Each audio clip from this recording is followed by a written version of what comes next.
Super Bowl Sunday, and I thought it'd be a good topic to talk about, celebrity and athlete real estate and what they do differently. We've had the privilege of working with a lot of professional athletes as well as celebrities. Some of the endorsements that we have, when Barbara Corcoran, Glenn Beck, Sean Hannity, Jack Harris, Dave McKay, some of our celebrity endorsements, we've worked with them as well. And I think it's interesting when you're talking about professional athlete and celebrity real estate, it's a lot different in terms of how it's handled. And what I mean by different how it's handled, a lot of them have what I call handlers. They have people doing their business for them, writing their contracts, looking over everything. When we've done some high-end athlete business, we're not necessarily dealing with the athlete all the time. Right. And there's different disclosures. A lot of times they're very conscientious of their brand and their reputation. They don't want stuff showing up on eBay. So you have to sign agreements like you're going to, not distribute original signatures. You're going to do this. You're going to do that, and confidentiality agreements. So I think it's kind of interesting in terms of how it's structured, because you're used to dealing with the consumer and them kind of making decisions and them talking about what they're going to offer, and you're really almost insulated from the athlete in some circumstances. They're going out and looking at the home and figuring out what they like, and then in terms of figuring out how to structure the offer, you're not really dealing with them at all. So that part of it is interesting. And I think the other side of working with celebrities is, there's generally, a lot of them are very conscientious of disclosure of who they are. So a lot of them use shell companies, they use trusts, they use LLCs. Right. They don't necessarily always disclose who they are when they're offering, because they're afraid that might somehow, harm them in the negotiation. And they're also very, like I said, they're very structured about privacy. They don't want their name out there. They don't want you talking to the newspaper. We had a sale last year where we represented a professional athlete, and it made it to the paper. And, the very first thing I thought was, oh no, here we go. We didn't say a word to the paper, but the other agent did. The other agent identified it to the paper and said, "This is the New York Yankee that bought yada yada yada." Yeah. So it's tough because like I said, we represent Bucs players, Yankees, Lightning, lots of people in media, and it's a different process. So a lot of times people are like, "Oh, it's got to be so cool to ride around with them." And not really. No, not really. You're not really spending a whole lot of time with them. You're representing them, but a lot of your communication is with their people, their attorneys.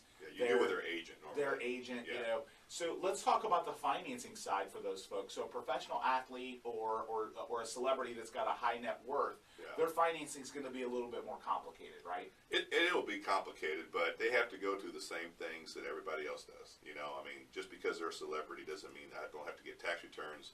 Doesn't mean that we don't still have to do the ratios, although a lot of times the ratios are ungodly low. Right. It's like their debt is so low. Right. It's like they made single digits. They made $17 million last year. They can afford the house. Right. Or they can pay cash if they want to. But I heard you talking. It kind of just reminds me of the average Joe out there that maybe a self-employed guy or whatever that has a CPA. And your CPA could be your agent. So a lot of times you don't want to deal with it, with us, especially as finance guys, with a lot of paperwork. I ain't got time for all this paperwork, Put this with your agent, put this with your CPA. And that's a lesson you can take if you're someone that is very successful and your time is very valuable. Right. You don't have to spend the time compiling everything. If you have people yourself, just like the athlete does or the celebrity guy does, then you lean on them to provide that paperwork and to help, because that's something a lot of the athletes do, and it's not because.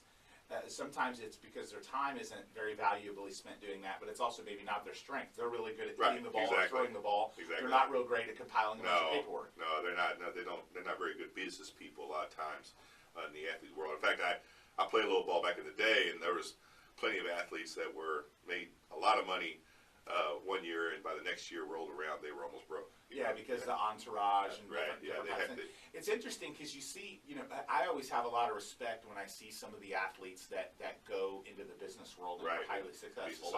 Like a Magic Johnson. So Magic spoke last year at our RE/MAX convention, which is upcoming. We're pretty excited about it because I'm actually going to be on stage. I'm going to be on stage at the general session being interviewed by the founder of RE/MAX at the RE/MAX event. But Magic came last year, and his hour presentation to us he talked about basketball for 3 minutes. I mean, it was about his business, and I was really impressed with how successful he's been in business. Peyton's another guy. You see him on Papa John's commercials. He's great with his brand. Right. He's made a lot more money off the field than he has on. Right. And he's obviously going to continue to be successful after his playing career. But I really like seeing the guys that go in and then they continue their legacy and their brand. People don't realize how hard it is for athletes to make that transition. It's very hard. It's very because they're used to doing that thing every. Well, you and you were an offensive lineman, you know. So kind of speak on that a little bit. So the difference is, you know, you were obviously a lineman. You know that. You go to practice, and your coach gives you your itinerary and your agenda, and your whole day and your whole week and your whole off season is planned out for you. Basically, right. You know, you just have to show up. Yeah. And I mean, it's already planned out. Well, nobody's doing that planning when you stop playing. Right. You know, you have to do it for yourself. Right. So you don't have that, you know, that kind so of there has to anymore. be planning, and so a lot of us, you know, whether you're somebody's doing your planning for you. If you're not doing planning, that's a mistake. Whether you're doing it yourself or you have somebody like a CPA or financial advisor, David Graham doing it for you, whatever. Should be doing some planning for you.